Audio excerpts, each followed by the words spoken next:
বলুন তো গাইস, এগুলো কি শাক? এগুলো হলো কলমি শাক। খুব সুন্দর, বছরে একবার আসে। এই জিনিসটা আমার একজন প্রিয় মানুষ ছিল।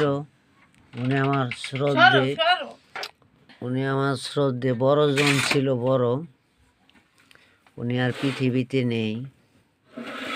উনি বাগান থেকে, ক্ষেতের থেকে টোকায় টোকায় না রান্না করে খাওয়াইতো। উনি পৃথিবীর থেকে চলে গেছে।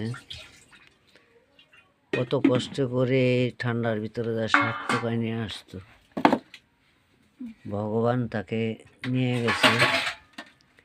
তো সবাই তার জন্য আশীর্বাদ করবেন। সকলে ভালো থাকবেন, সুস্থ থাকবেন। সকলের জন্য আশীর্বাদ করি ভগবান, তুমি সকলকে ভালো রাখো, সুস্থ রাখো।